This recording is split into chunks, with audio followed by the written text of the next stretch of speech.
But yeah, Billy Graham just told everybody about his faith. That's who Billy Graham was. And some people would still they just try to discredit him or, make all kinds of claims. And I'm not sure. I don't really care necessarily what he said throughout all the millions of words that he said and sit there and hold that against him. That seems kind of ridiculous. But what I will say is that he spread the gospel all over the world.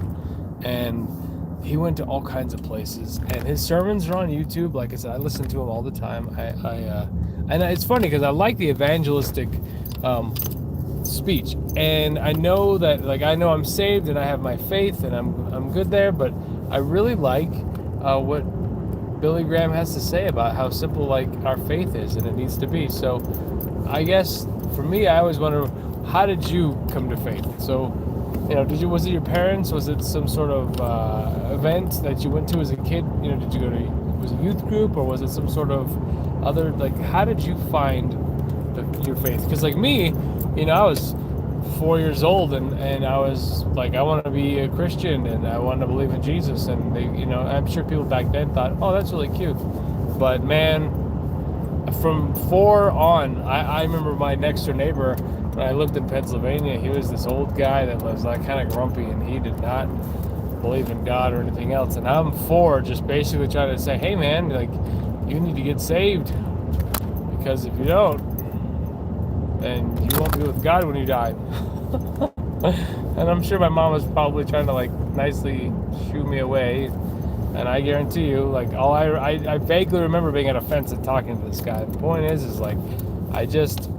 I don't know. I had to tell people about Jesus from early on in life. There was no oh yeah, it's kind of optional. It was wait, what? This is the way to go? Okay, I believe it. And so sometimes, people would say, well, what if you were raised, without Protestant faith? Let's say I was raised, super Catholic religious, or whatever. I was raised to be Mormon and go that way. Or what if I was Muslim or Buddhist or anything? And I'm kind of one of those people where I'm you can't, the what if game. My wife, she taught me this. She said we call it the what if game. Playing the what if game is one of the most dangerous thoughts you can have. And the reason is because you can't change the past. You can look back into the past and see what you could have done, but that's oh, I could have bet on the Super Bowl and made millions of dollars because I would have known what it was. What if I would have done that? No, that's called the what if game. We don't play what if games. That's crazy. Hello. And so I think that it's important for us to, instead of playing the what if game, think about life and where you're going to go. Look forward. Jesus said that he who turns from the plow and looks back isn't worthy to be in my kingdom. And so people will go, what does that mean? Well, I think Jesus is saying, don't look at your past, look at the future, look where you're going. Kind of like in the car right now, I have a massive windshield. I have this tiny little rearview mirror, which I rarely honestly use because I know where I'm going and I don't care where I've been. And so in that regard, life is that way. You should know where you came from, but it doesn't really matter because we all came from sin. We all came from a situation where we didn't have Jesus at one point or another. Now, some of us may be early, some of us late, but it really doesn't matter what we were and who we were before Christ, because all that is washed away. The Bible says that God makes all things new and that we're a new creation. And so the old has passed away. So if that's the case, then we don't really have to worry about that at all. That's just how this goes. But Jesus has to remind us in the Bible of these things. And just like when my wife reminds me and says, hey, don't play the what if game.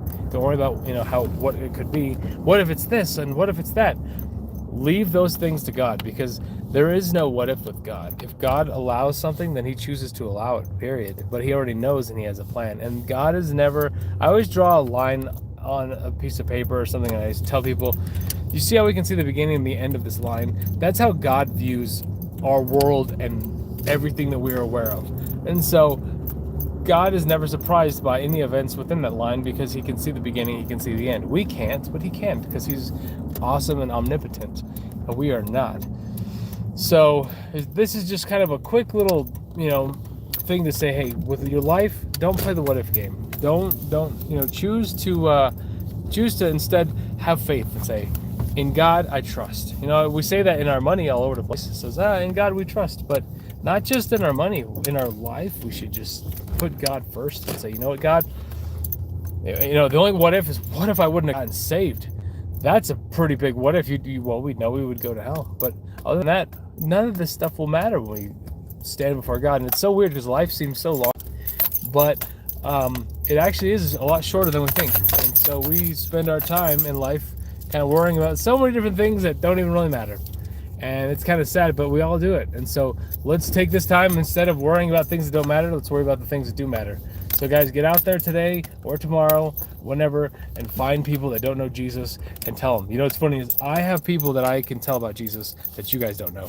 But you guys have people that I have no idea who they are, and you can tell them about Jesus. And that is what our goal is. That is what we should be doing all the time. And so I just hope you guys can continue to find your faith and grow it, and then tell other people about Jesus and help other people's faith grow. And let's spread this gospel like we're supposed to. So guys, thanks for, again, tuning in, for liking and subscribing as always. And I'll see you guys later on the channel. And I guess I'm glowing right now in the sun. Yay. Thanks, guys.